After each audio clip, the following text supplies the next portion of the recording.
Welcome to the Cory Lee Show, where our focus is on building leaders and transforming culture. My name is Cory Lee, and in each episode, I aspire to ignite something on the inside of you that encourages you to grow yourself and to make an impact on the world around you. Welcome to the Cory Lee Show.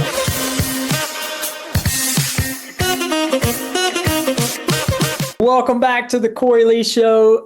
Guys, I am really excited about our conversation today, and it's going to be a good conversation.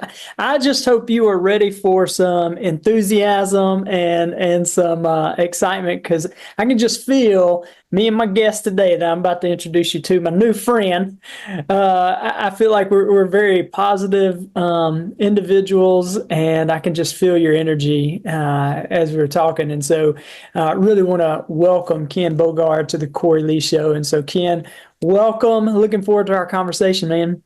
Hey, back at you. Let's go, Cory. You're like, I got a couple of things on my mind. I'm trying to hold them back for later.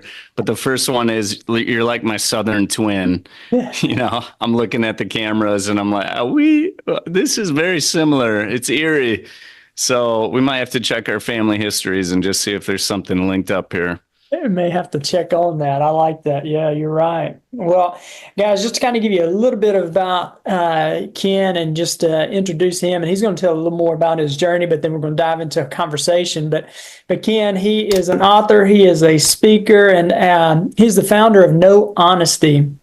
And he is enhancing the lives of hundreds of professionals, delivering on the organization's truest needs and their wants. And he's improving leadership, collaboration, and creating a movement. That's what he's doing. Just hearing what he's talking about with not just the book. I feel like that's a great term to describe what I hear what you're saying is a movement. But Ken's enthusiasm for results, extensive experience, and entrepreneurial grit provide the momentum people need to achieve what they really want out of life. And through years of tackling issues within organizations, he's realized that the pains and pleasures across a variety of people are really similar. And so, Ken, welcome to the show. Tell us a little bit take us on your journey. I shared a little bit about where you're at, but take us back. How did you go from where you were to where you are today? If you could picture an equation, there's just these different pieces and parts of that equation. And there's one that goes way back to my youth. So in my 8-year-old little boy self, into my teenage years, college years, first career. I mean, there's just all these pieces like there is for any other human. And I think just for whatever reason, I'm just feeling like starting with a moment I had in college. And I was in this class and I had this professor. His name's Robert Fry. And for a while, he was a mentor to me. But he was the first professor who had actual experience. So if you go to college, and sometimes you don't always get the experience, it's just somebody teaching from a book. But this person had real experience, and he had helped to expand Whirlpool into Asia, and had all this strategy about him and all these accolades. And I'm like, man, this guy is going to teach me everything in life. And I was just so excited to have him as a professor. And he started out the first day in class for this. It was a marketing class. And he started out, and the first question, or the first statement he had to the class was this: the single biggest issue in companies is, and I'm like, oh, this is good. Got my Grand Valley pen out. I was getting ready to write down what his answer was. And he says, the single biggest issue in companies is communication. And I said, no way. Communication, that's fluff. There's no way. I dropped my pen. I remember dropping my pen, being like, dang it. I got another professor who's not going to teach me something that's profound or great. And I will tell you, how naive was I? The man is right. And I just, I wasn't willing to see it at the time. But I keep going back to that moment. And for whatever reason, it stuck with me throughout life. And I kept seeing it in my career and the different steps I had in my career. And I'm like, my gosh, we suck at human communication. Grown adults can't communicate with one another. We have this God-given gift. I believe God-given, believe whatever you want, but God-given gift to articulate better than any species on the planet. Like Cory, I could tell you exactly how I feel, exactly what I want, but I won't. And so we screw up this gift that is communication. So I really feel like that's the major genesis, and certainly some things that built me into the character I am today. But that was the big one. Wow, that's good stuff. As you were saying that, I could feel the build up to that, and just as you're like, boring, really, what? And it reminds. I was sitting here, it reminded me of in our leadership training. Sometimes we'll talk about. I call it the most boring key to success, and I call it consistency. And that's boring, right? Like nobody wants to be like if you were to say, you know what, Cory, your best attribute is you are consistent.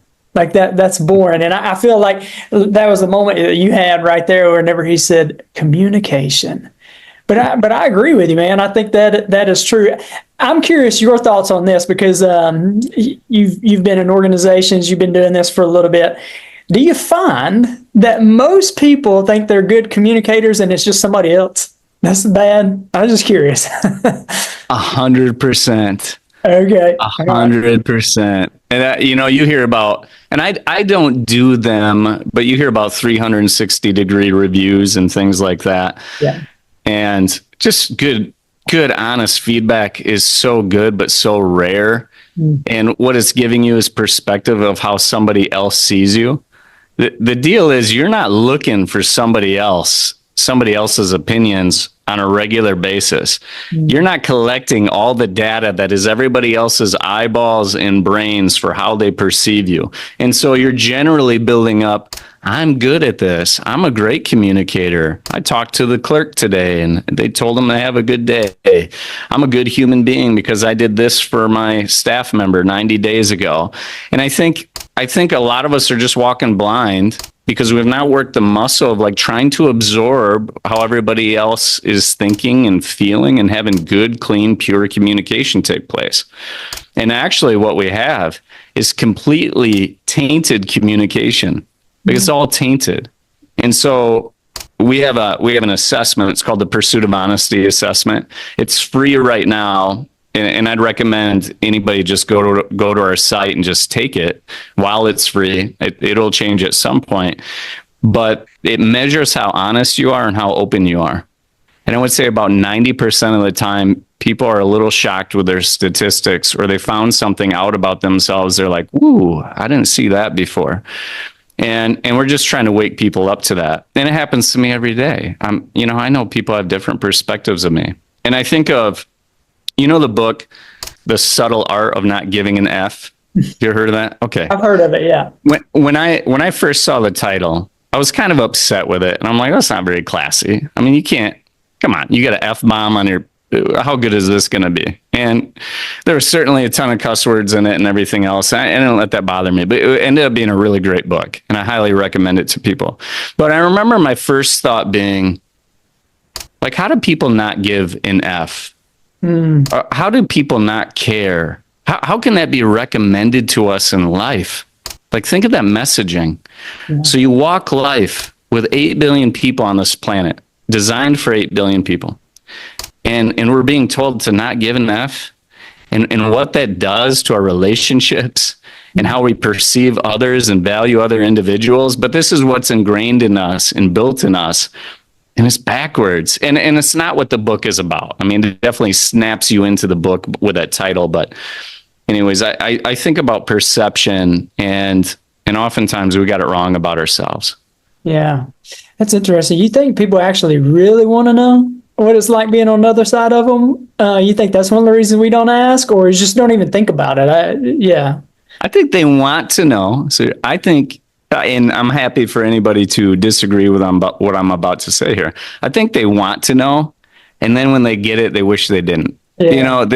That's it. It's just trying to cross that line of like wishing into reality. And then when reality hits you, I don't think people are built to absorb reality. I think we're getting built to absorb the conjectures in our mind and the things we've populated and the things we built for ourselves, as opposed to, no, look around you. This is what you have. And I think when people get used to better absorbing the reality around them, they handle life very well. It's when we deny the realities, it gets really hard to navigate this world, and we're like, I don't like this, and we slowly box ourselves in as much as we can to design a world for one, and it's a pretty lonely place. And so we got to reverse that. Wow, you said something. I heard a guy say something. It was last week. I was listening to something. By the way, you said you believe in God and those kind of things. This is for anybody that listens to my podcast. They know we talk about that a lot on here. And so, anyway, a guy he was talking. He said, verse of scripture. Jesus said, "You will know the truth, and the truth shall set you free." He said one of the definitions. I looked this up afterwards. He said one of the definitions of that word truth is reality. So reality, and reality will set you free. And so I looked that word up, and it is part of the definition to that particular word, and truth is reality. And that's kind of, I was thinking about that as you said that, of like knowing that reality, it kind of can get us out of that box of one, as you said. Yeah. Yeah. Don't you think, I picture Jesus seeking out reality.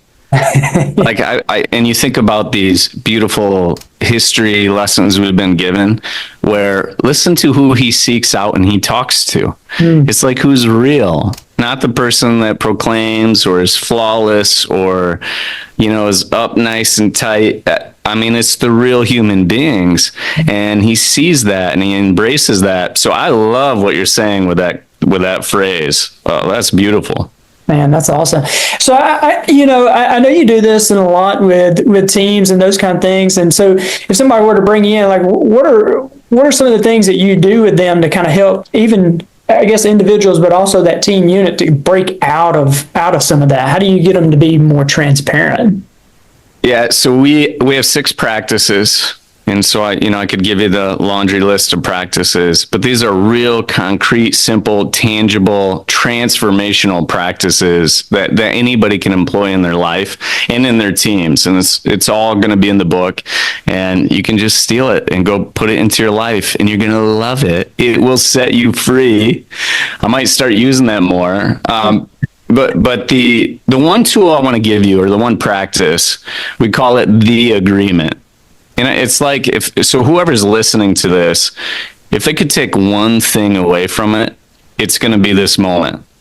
And because it's immediately applicable to their lives, and they can go use it. I'm going to give a little bit of background first, though. So I've been helping out leadership teams. I've been using EOS as a practice to do so. EOS is, it's the best mousetrap out there, from my perspective. There's other ones that are really great, but I've been using that for 8 years to help out my teams. And 8 years, 5.5 years ago, I went to this session room. It was somebody else's session room, Marissa Smith. She's brilliant. And she had a poster up with all these healthy rules. And I was just kind of lost in the moment. I was in a group of about 30 people. And I'm kind of looking at her walls and looking at this poster. And it's got a list of them. And I read this one healthy rule, and I'm like, be open and honest. And I'm like, ooh, that's good. And so at this point, I've been running EOS for about 2.5 years, and something was missing in my session room. So I have all these leadership team members in my room, and they're putting this framework to use, that is EOS, the accountability chart, level 10s, VTO, all the stuff that you're taught. And what's going on is, like, the framework and the tools are great, but it's all worthless. It's junk. It does not work if my teams aren't open and honest. And I'm like, my gosh, that's what I've been missing. I'm looking at these people, and I'm like, they're skirting the truth. They're hiding how they really feel. They're not saying what they really want to say to the people across the table from them. And I'm like, if I can't get them to do that, forget it. The framework's really going to be pretty useless to them. Anyways, I saw the healthy rules. Since then, every time a session starts, steal this, Cory. Use this in your own stuff if you want to. Anybody who hears this. I got my pen. Yeah. Here it goes. So I start off with that healthy rule in the morning. And I say, look, before I go into objectives and agenda, I'm asking you to live these healthy rules. And I got several. I got respect time, comfortable being uncomfortable, no electronics, no sidebars, participate. It's a privilege to be here. But the ones that I really go deep on, here's the 2 healthy rules you got to live by, is to be honest and be open. And so that brings me to the agreement. And I have to define those for you because we've screwed up the definition of this phrase. So here's how it works. I tell them this. I'm like, let's agree to communicate a certain way today. And so here's what I want from you and my ask from you. And I'll do it one-on-one with you, Cory, is Cory Lee to be 100% honest with me. I just want you to be truly and freely yourself. Speak into what you want and how you feel. And here's the deal. I'm going to be 100% open to you, meaning I'm going to listen to you without reservation. I'm going to put my needs and my wants on pause for you. So let your freak flag fly, Cory. Say whatever you want to, and I promise you I'm going to be open to it. But here's the deal. I'm going to be honest back at you, and I ask that you be completely open to me. Now, if we do that as a team, my gosh, we're unstoppable. And it's true. If we live that way, like Cory, you're just truly and freely yourself right now. And I am too. I mean, this interview's awesome. And so that's what we need. But people are so busy, concerned about themselves or fear of what people will think of them, that they have this gross shade of themselves, this facade, and we pick up on that, and it doesn't feel good. It's not clean. It's not pure. And so I tee this up in the morning. And I watch almost everybody's body language changes a little bit. Some people perk up a little bit because they're like, oh, here we go. Other people chill out a little bit because they're like, okay, I hear you. Like, yes, I'm going to embrace what takes place today. And other people are just processing it like, okay. And what happens? Since 5.5 years ago, killer sessions, man. So much better. People going way deeper. And we're solving real issues. And, we're not solving shallow stuff. As you said that, I was thinking about, I have I'm part of a mastermind group, and it was going good. And you actually just gave me clarity on what shifted there, right? Like we were going good, like, hey, what's your wins? And what are you working on this week? Those kind of things. And I did notice it was superficial. And I don't know what I said the one day, but it totally shifted. It's like, guys, we've got to get like no more of the superficial stuff. It just totally shifted our entire group, but that's what we did. We were just talking about being open and honest, and I love how you put language to that, and our meetings have been fantastic since then. There's one other one, though, and you just kind of said it in your rules, but I love it, all right? Because this is something I've been thinking on a lot lately. What do you got? You're teasing it real well. Well, I'm just saying, you said participate, and this is something I've been thinking on a lot lately is, man, we are in this, and you can dive deeper into this as well, too, or redirect me. But when you said it, man, a lot of the people I'm around, we are content junkies, right? Like I like to read books. I like to go to the courses, seminars, and webinars. But man, we are passive participants instead of actively participating and diving in and having the conversation. And it's just something I've been thinking on lately of how important it is to actively participate, because that's how I'm going to get the most out of it. That's how I'm going to add the most value to if I'm in a group setting or a team too. And so I love that. And I was just curious, is that kind of what you were thinking into, or what was part of the thought behind adding that one? Well, that one came from Marissa Smith's room. It was just one of them, yeah. So I kept it, and I shaped them to be a little bit more my own. But sometimes I'll lean into one of those healthy rules a little bit more. If I got the electronics group, I'm like, look, we're not going to do electronics today. We're going to do humans today. And then sometimes it is a participation issue in the room. And sometimes, and the whole healthy rule is participate. It's a privilege to be here. So the whole rule matters there. And I think sometimes leaders get into a mindset where, okay, they walk in like zombies. Let me get through the strategic planning. All right, let's get through what we got to get through, and just treat it like, I don't know, it's not a special day or something. And I'm like, look, you're coming together, 3 to 7 leaders coming together with their expertise, their brain power, their history, their perspectives. And you're going to fight for the greater good of this organization. And we're going to have some of the most challenging conversations that you could ever have just to make something better. What a beautiful life. And so you all better participate so we can make this a really great day, because it's a privilege. Most of the world, Cory Lee, doesn't get to do your program. Yeah. They're totally privileged to be able to do it. And sometimes we're like, I don't know, we don't realize it, and we're not grateful for it. And it's like, you have this beautiful thing in front of you to come together with these groups and just be so much better than you were this morning, just because you learned something from everybody around this table. And so you're just trying to snap people into like, my gosh, how good do you have it to be here to do this? And so that's participate. It's a privilege to be here. And, of course, the high D, high A types, they're going to participate all day. I'm really talking to the ones that, maybe they're working on a little self-worth, and they just need a little encouragement. And that healthy rule helps give it. I like that.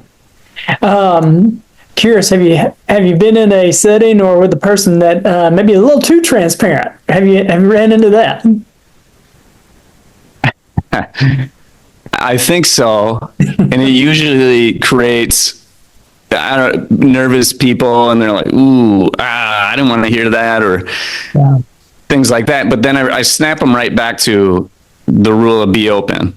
Yeah. I'm like, look, I get that was a wacky thing, or that was deep or hard to handle. And I'm just asking you to be open. You don't have to agree with the man or woman. I mean, it's okay to disagree. I'm just saying, can we just listen and try to understand where that person's coming from and maybe why they brought that thing up, and try to get into their shoes instead of living in your own. And so sometimes I just got to remind my teams, like, let's be open, right? And so people have to work that muscle. It's largely unworked. Yeah, I would agree with that. That is good.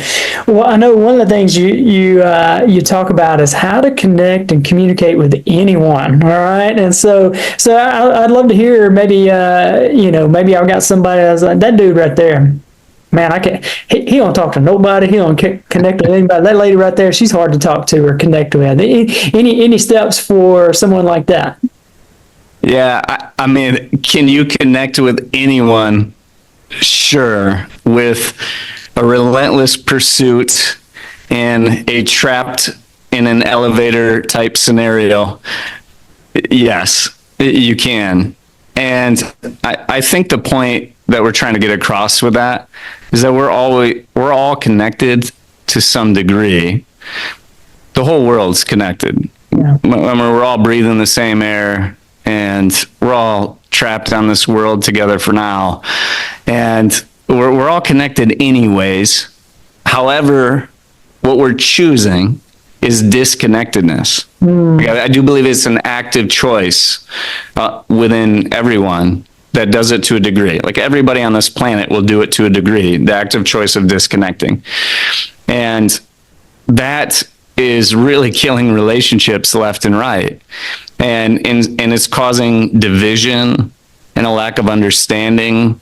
And it's a really hard hurdle to get over, which is trying to connect with another human being. And what really needs to happen in order for us to connect with anyone is to be able to spend the time to just talk about, can we agree we're going to communicate a certain way? And if you can be honest with me and give another human being the freedom and the dignity to just be who they are, and just give them the space for that. Can you do that for a second? That person will connect with you. Mm-hmm. They will appreciate you because they're going to be heard and respected. And what human being on the planet doesn't want to be heard and respected?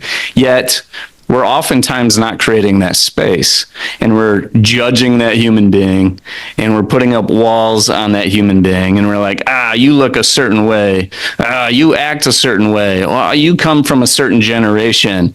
And so we're all in our own head already creating walls before we've even given that human being the chance. But if that person, if you give them the space to be honest, they will connect with you, and you're open. You got to be open. That will create a connection.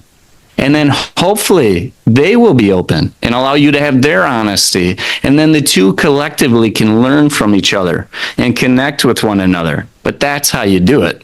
Now, if you can't be those two things, it will not work. And so that's what you need. That's what you need implemented in your life, are those two words. Otherwise, forget the connection, or a real connection, at least. Hey guys, I hope you are enjoying this episode of the Cory Lee Show. Y'all, I am on a mission to build leaders and to transform culture.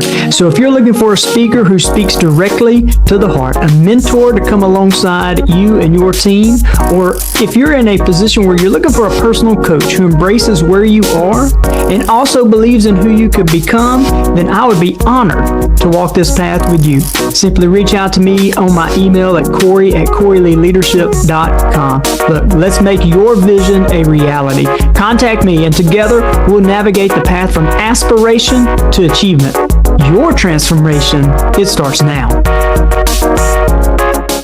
Yeah, it's interesting. I like what you said. We are choosing disconnection, and typically we're choosing that, not even realizing it, I guess. And so I've got an example for you too on that. You remind me. All right, guys. All right, Ken. So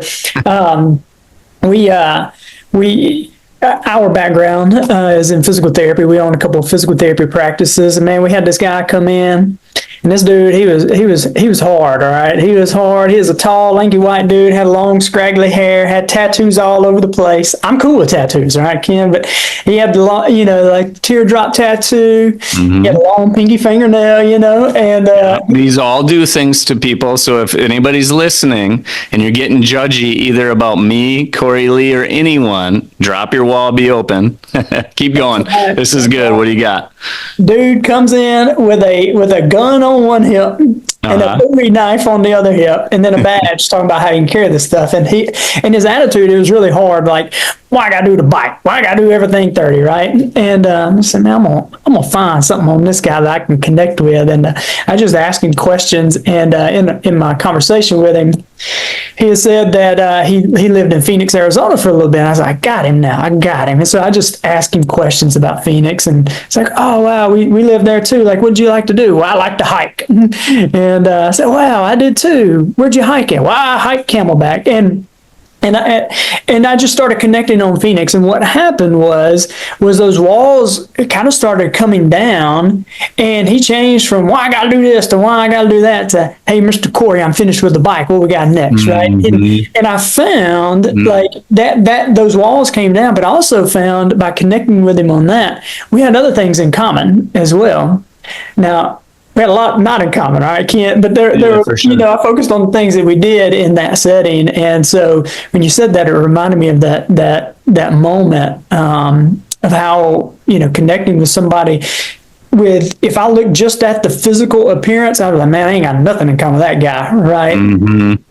But I love how you said, if I would have stayed in that mindset, I would have been choosing not to connect.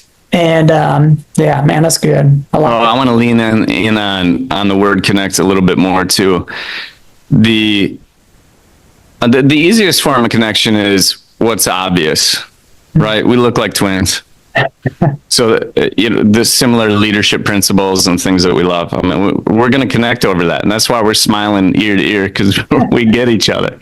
But we can connect real quick. But I think ultimate connection, like nth degree of connection, is when another human being can find the differences and come to love them or appreciate them, right? And just see you for exactly as you are, not the mismatch that you might be for certain categories in life that are different than mine.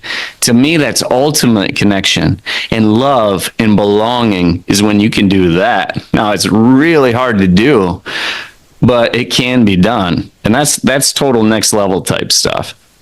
Well, all I gotta say, Ken, is if I had an organ, I would have played it right there.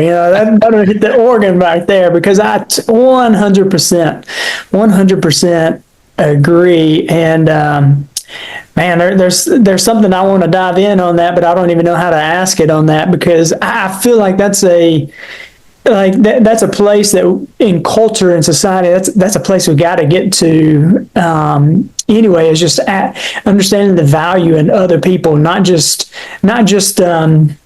connecting on how you just said it right there, connecting on some of the things we can easily spot, but continuing to have value for you even when I disagree with your opinion or whatever, but truly valuing you. And man, that's good. That's good. I don't want to share her name. Yeah.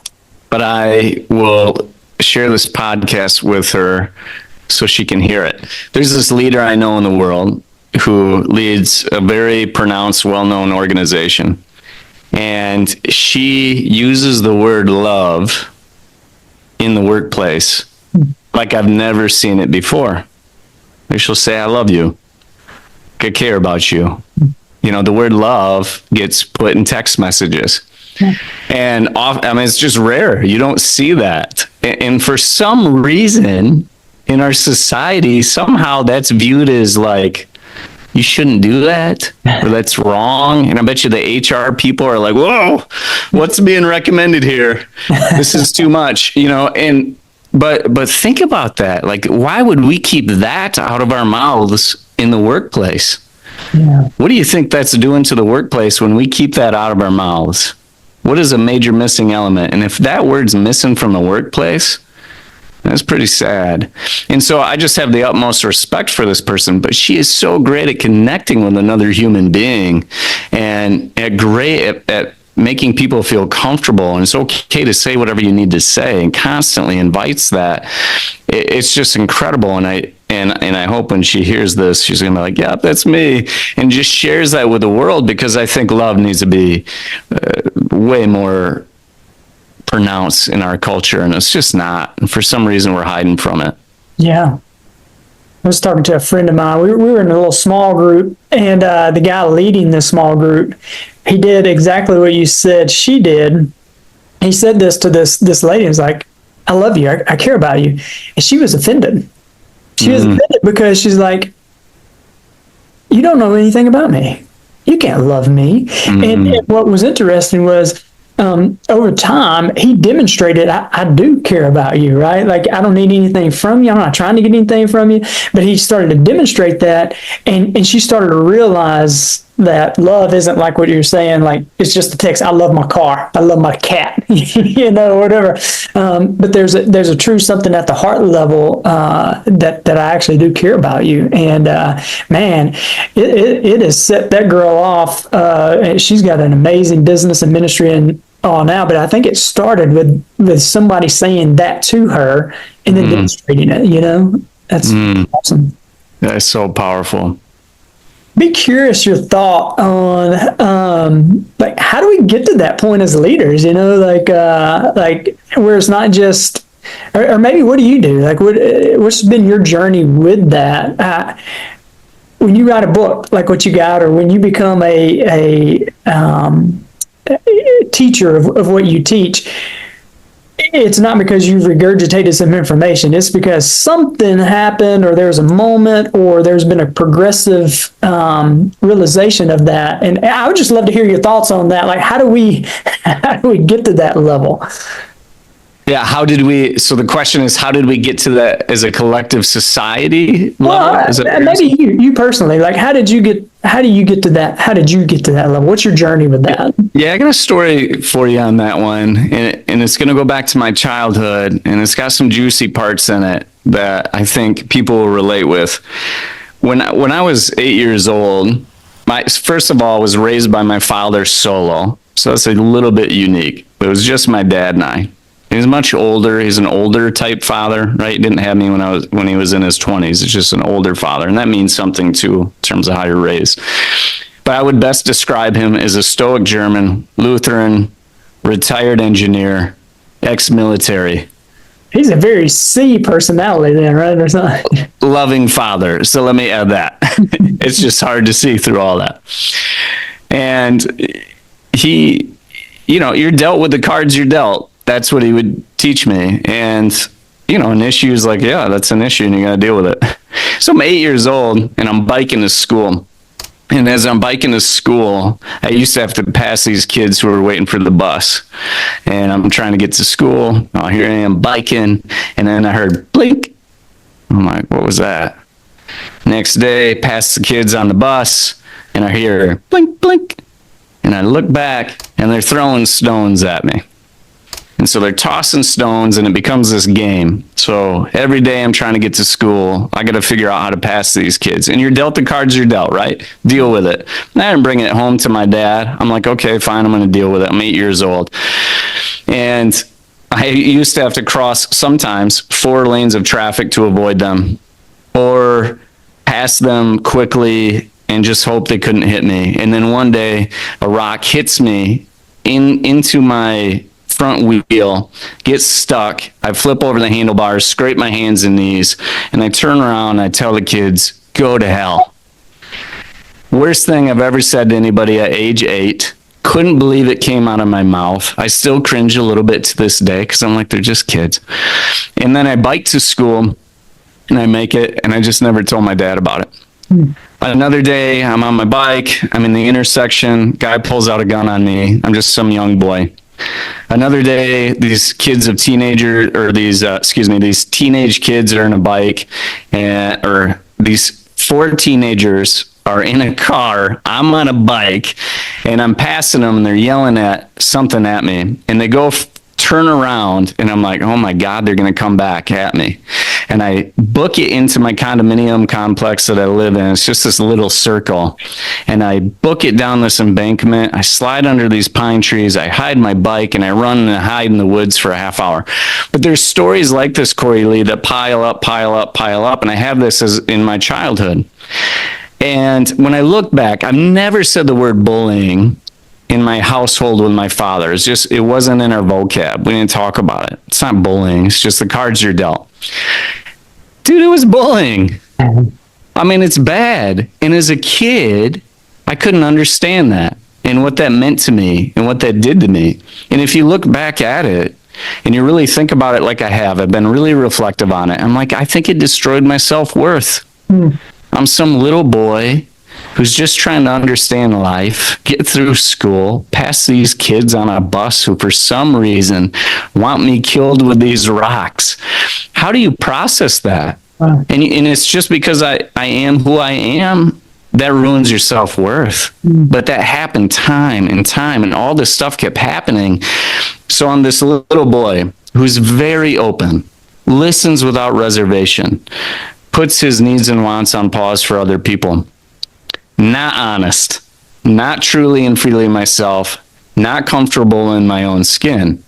Now, when I describe that, there are a lot of leaders who are like that. And so there are a lot of leaders out there that struggle with self-worth. Here's the transformation, Cory. I turned 17 years old. I grow into semi-decent looks, semi-decent education. I grow into a man. And I start feeling myself in terms of like, look at this. I have turned the corner, and I want nothing to do with what happened back there in my childhood. And so now the pendulum swings. I'm not open to anybody, and I'm ready to be truly and freely myself, however the hell I want to be. And I turn into an animal. And I turn into an egotistical, selfish, do everything for myself, design a world for one. And then in my mid-20s, early mid-20s, so I've lived this life of just serving myself, screwing up relationships left and right, ruining the relationship with the only man who did everything he could to raise me right. And I ruined that relationship too, just because I keep trying to serve myself. I was so selfish. And on the outside, if you looked in at me, you're like, oh, he's got good things going on, semi-decent looks, semi-decent education, decent job. Dude, I was so empty inside. Like the emptiest. I've ever been in my life was the early to mid 20s. And I'm like, why is it seemingly I have everything going for me, yet I have nothing?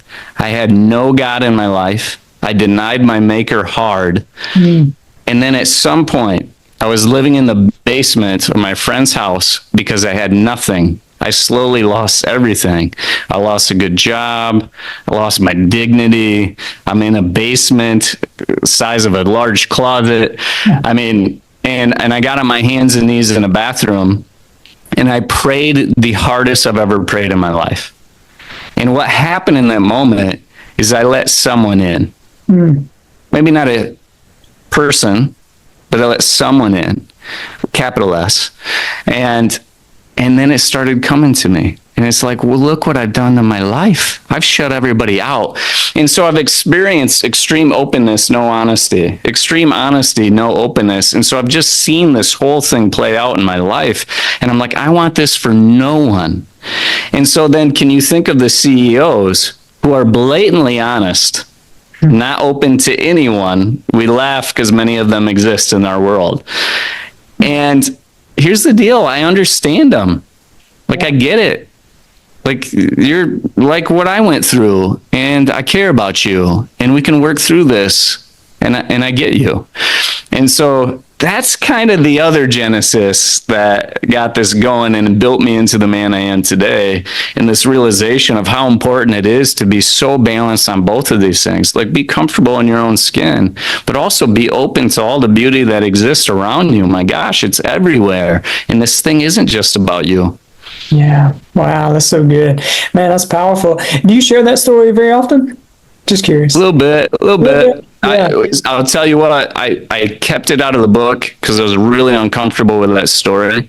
Yeah. And I shared it with this guy named Ryan, and he's like, Ken, you have to share that. Like, people have to hear that, because it's like so many journeys he knows of. And so it's in the book. And so I'm throwing myself out there, Cory Lee, and I'm getting way more comfortable with it now, of course. Well, I really appreciate the story. And I think it's a very powerful story, because I think a lot of times we can hear, when we read a book, we can go to listen to podcasts and those kind of things, and we hear that, and we're looking for some 1, 2, 3s. And I think what I hear in there are some 1, 2, 3s, but I feel like what ultimately happened there was a point of surrender, and something shifted at the heart level, and that's a supernatural thing. From my own experience, and I hear it kind of in your story, but in my own experience, that kind of what we're talking about, going back to where we started with that going past that superficial communication level of, man, I truly care about you. I don't need anything from you. I'm not trying to get anything from you, but I care about you and I love you and I want to see you succeed, and I'm going to be open and all that. To me, that was at a supernatural heart level thing that I couldn't manufacture. So undoubtedly. All the things that have taken place are too improbable to just be some big coincidence. Yeah. And, I often look back and I'm like, why did you smile on me? Yeah. Why?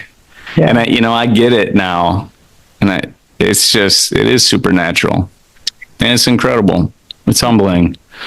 I love that, and appreciate you being vulnerable enough to share and honest enough to share right there. That's good, because I feel like that's going to add value to a lot of people. And man, I truly appreciate your time. I appreciate you being willing to jump on a podcast and share your insights and all. And if somebody wanted to get the book, or man, they wanted to reach out to you to come in and work with their team, or just connect with you, what is the best way for someone to reach out to you? I love being connected through LinkedIn. I think it gives us an opportunity to learn each other quick before we jump on a phone. So my background, some of my videos, but I can learn about other people quick too and see their stuff. So I do prefer LinkedIn. You can reach out to me at ken@nohonesty.com, and that's no, KNOW. And so Ken at nohonesty.com. The book's available on Amazon, Barnes and Nobles, and a bunch of other places. It's all over the place. And that's October 18th, pending when you launch this, Cory. And I do have a request of you. Feels really selfish, but ever since we jumped in on this Zoom call, I'm like looking at that shirt like I want one of those. And so, can we trade a book for a shirt? Absolutely, we can do I that. love that thing, man. I love it. Bold as a lion. I can hook you up, and I look forward to diving into the book too. Yeah, that sounds like a great trade. Let's do it. Better end of the deal on that one, though. But Cool. It's on then. We'll make it happen. that's awesome, Ken. Well, I appreciate you. And before we kind of wrap up today, just any last words of encouragement or anything like that you want to share? Yeah, the greater hill to climb out of being open and honest is be open. Yeah. And so really work hard to work that muscle of listen without reservation. Put your needs and wants on pause for somebody else. And just let them have the space to be who they are for just a second. And watch as you become a slightly happier person. Wow. That's good stuff. Good stuff, Ken. Well, man, I truly appreciate you coming on. You've added a ton of value to me. I know you have to our listeners as well. And guys, just thank you for taking a listen in. And I'll have Ken's links in the show notes below. The Ken at knowinghonesty.com or knowhonesty.com, and his book, we'll have that sit on Amazon there, and try to have link to LinkedIn if you want to connect with him. And so if there's anything Ken said that added value to you or stood out to you, hey, put it in the comments. We'll pass that along, or reach out to him directly yourself. That would be awesome too. And just appreciate you guys, and make sure you like and subscribe so you can stay up to date with the latest episodes of the Cory Lee Show. And hope you guys have a great day, and God bless. Thank you, guys. 3, 2, 1. Okay. Thanks for joining me today. I hope I have added value to you. And if you have found value in this episode, let me know. Drop a comment and make sure you share with a friend or family member. See you next episode.